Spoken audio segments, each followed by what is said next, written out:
Historia del siglo XX.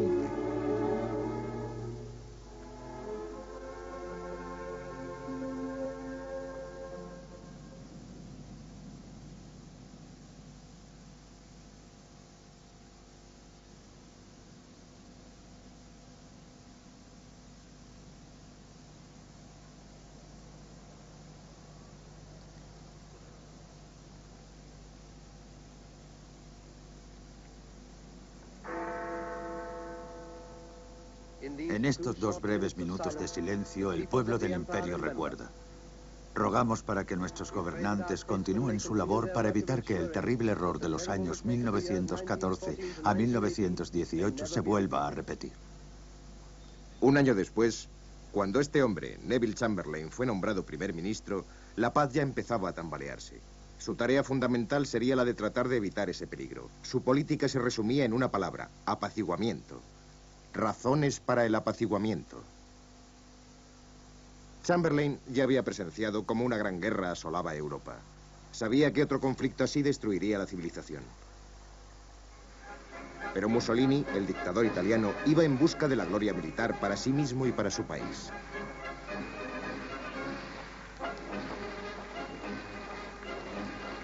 El dictador soviético, Stalin, enigmático y poderoso, se cernía sobre la Europa del Este.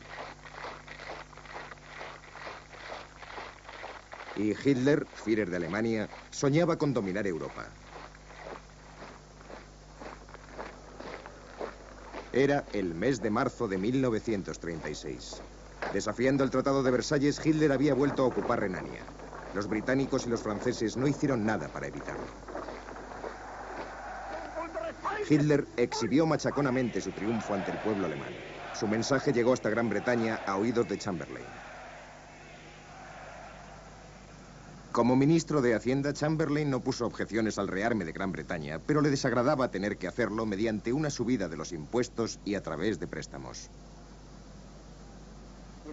En un mundo armado y en vías de estarlo aún más, no podíamos ser la única gran potencia desarmada. Sencillamente teníamos que reconstruir nuestras defensas y para eso teníamos que pagar. Por defensas, Chamberlain entendía principalmente la RAF y la Marina Real.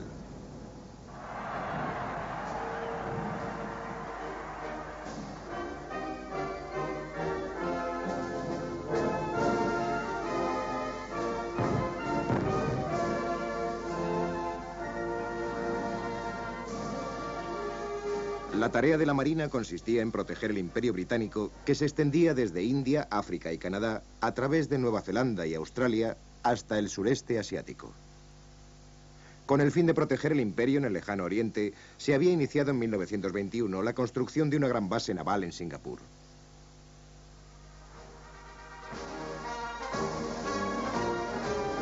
En la superficie, Gran Bretaña aparentaba una gran confianza y seguridad en el control de su imperio.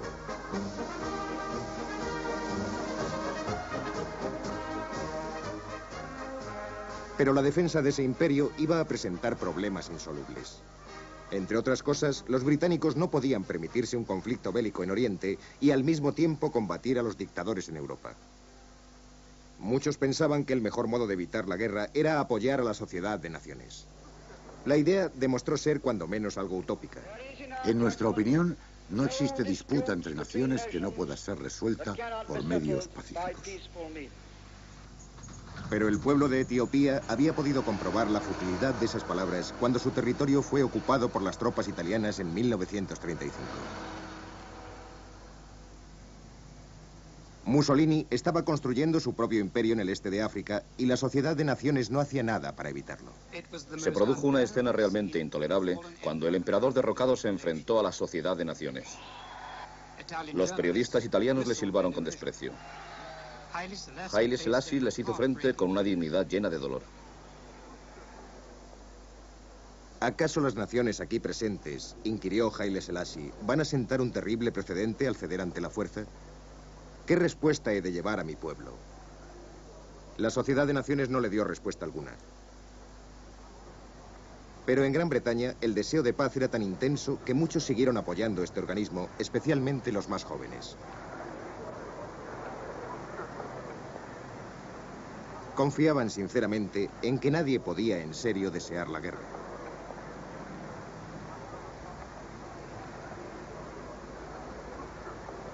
Algunos ingleses, entre ellos muchos exmilitares, viajaron a Alemania y fueron filmados mientras conversaban con Hitler acerca de la guerra de 1914.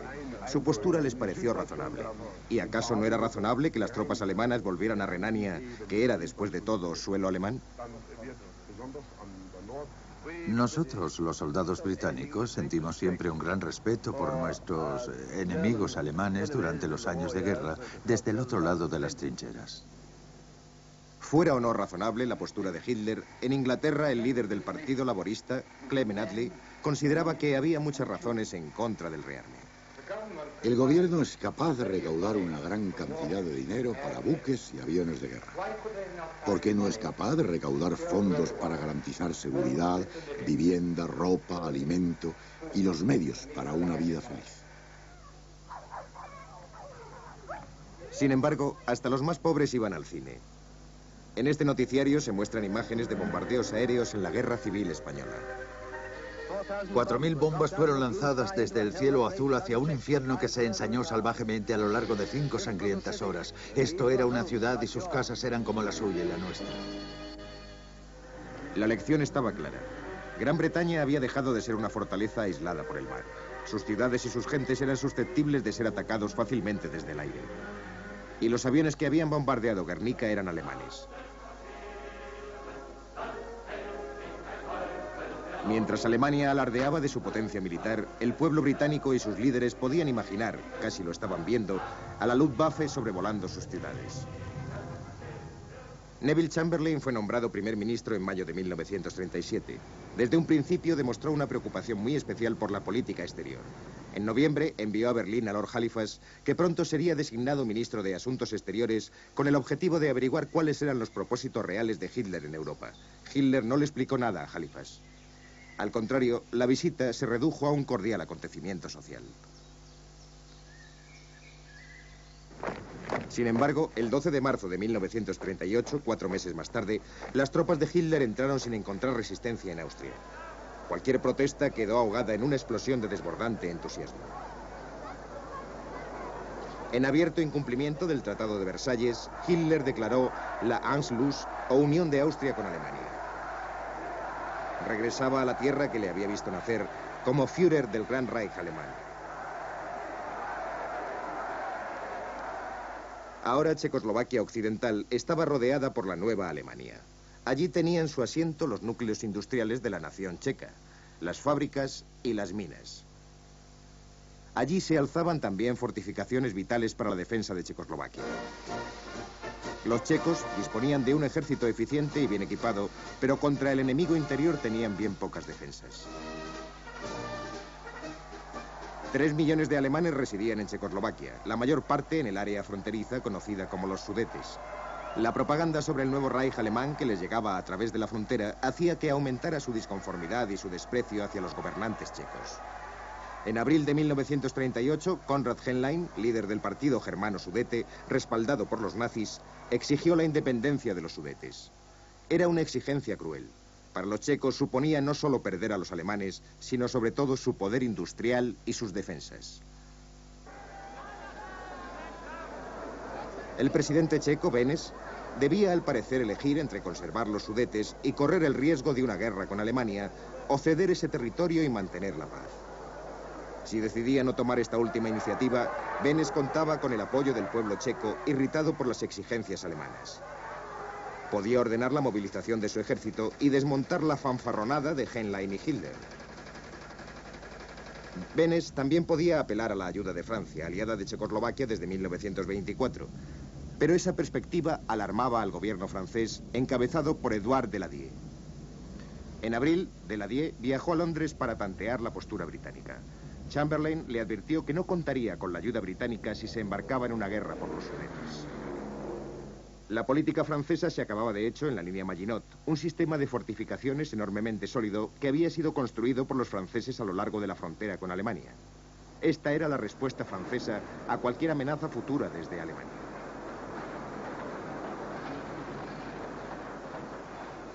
Pero los Sudetes estaban muy lejos de los torreones de cemento de esta costosa trinchera.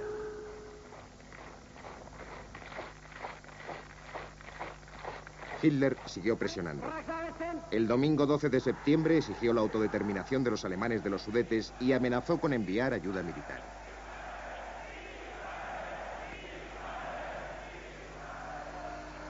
Respaldados por la actitud de Hitler, los Sudetes alemanes empezaron también ellos a armarse. La situación amenazaba con involucrar en una nueva guerra a toda Europa, Gran Bretaña incluida.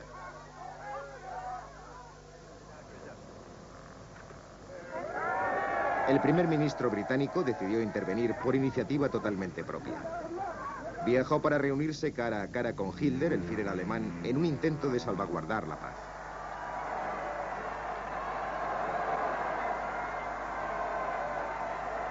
En Berchtesgaden, Chamberlain, sin consultar a su gabinete, a los franceses o a los checos, cedió ante Hitler.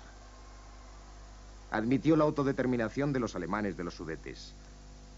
Era el apaciguamiento en la práctica. Ahora solo quedaba explicarle su plan de paz a Francia y Checoslovaquia.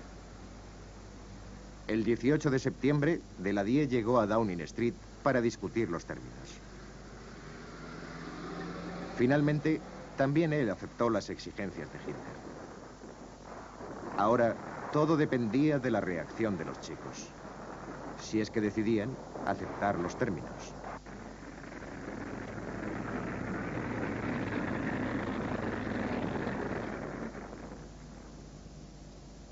Un Chamberlain triunfal se preparó para comunicar a Hitler las buenas noticias.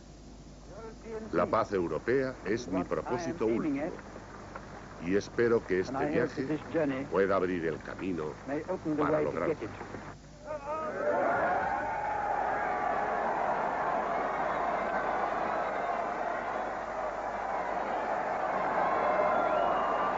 Pero la segunda visita de Chamberlain a Hitler en Bad Godesberg iba a ser humillante. Había nuevas exigencias. Los Sudetes debían ser entregados inmediatamente. También debían ser satisfechas las reclamaciones polacas y húngaras sobre tierra checa. Chamberlain se negó a aceptar. De pronto, la guerra parecía inminente. Mientras volaba de vuelta a Londres, Chamberlain contempló las endebles villas y las imaginó arrasadas por las bombas. La ansiedad y confusión del primer ministro eran las de su propio pueblo. Qué horrible, fantástico e increíble resulta que estemos cavando trincheras y probando máscaras de gas aquí. Y todo por una disputa en un país lejano entre gentes de las que no sabemos nada. La guerra es algo espantoso. Debemos estar seguros de que realmente están en juego cuestiones fundamentales antes de embarcarnos en ella. El ministro del Interior dirigió un mensaje al país. Apelo a 1 millón de hombres y mujeres para que nos ayuden en nuestra labor. Ya ha habido una increíble respuesta. Vamos a tener ese 1 millón, pero quiero que todos ustedes vengan y dejen sus nombres para ayudarnos en esta ingente tarea. Se preparó un plan para evacuar a los niños de la capital amenazada.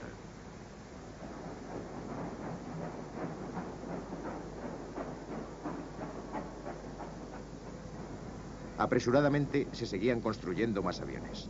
La defensa aérea de Gran Bretaña era todavía frágil e insuficientemente distribuida. Tenía que haber una salida. Al menos había que aguantar el tiempo suficiente para que despegara el programa de defensa aérea. Cuando Mussolini propuso una conferencia de los 4 países, Chamberlain no dejó escapar la oportunidad. Quizás no era demasiado tarde para resolver la cuestión checa a través de un acuerdo internacional en lugar de una guerra. Cuando vuelva, espero poder decir, como Hotspur en Enrique IV, de este peligro de ortigas arrancamos la seguridad de una flor. En Múnich, Italia, Alemania, Francia y Gran Bretaña llegaron al acuerdo de entregar los Sudetes a Alemania. Los checos no fueron consultados. Eran libres de resistirse por su cuenta si lo consideraban oportuno.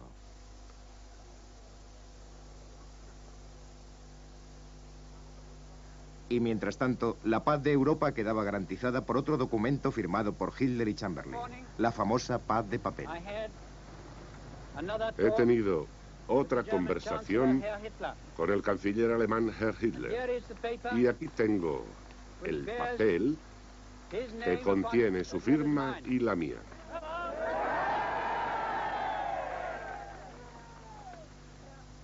Consideramos que el acuerdo firmado en la noche de ayer y el acuerdo naval anglo-alemán simbolizan el deseo de nuestros respectivos pueblos de no entablar una guerra mutua nunca más.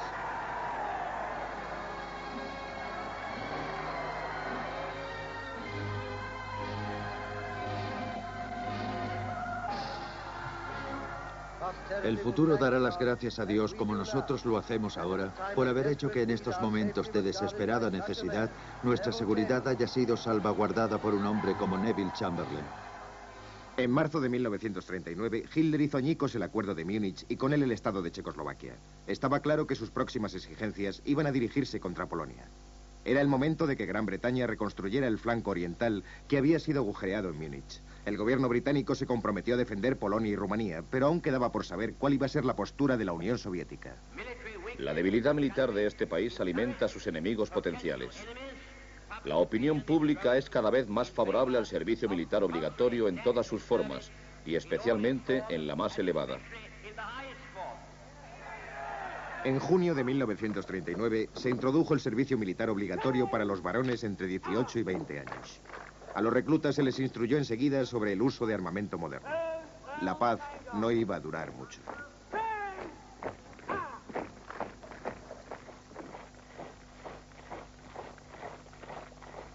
De repente, en agosto de 1939, toda Europa se conmovió ante la noticia del acuerdo más asombroso de los tiempos modernos: el pacto entre la Rusia comunista y la Alemania nazi.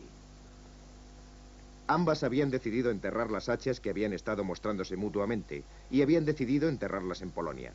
Alemania se ocuparía de hacerla pedazos por el oeste, mientras que la Unión Soviética atacaría desde el este. El 1 de septiembre de 1939, Hitler descargó la Blitzkrieg, guerra relámpago, sobre Polonia.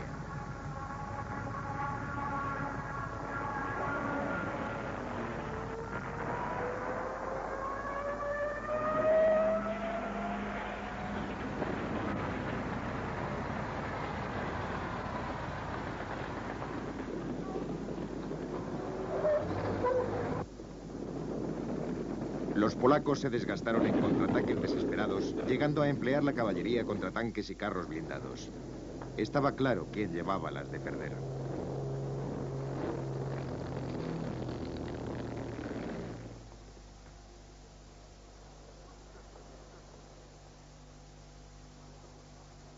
Hitler ya había alcanzado su objetivo, la guerra. Al final, el apaciguamiento había fracasado. El único logro de la política de Chamberlain fue que, un año después de Múnich, Gran Bretaña estaba mejor preparada para combatir.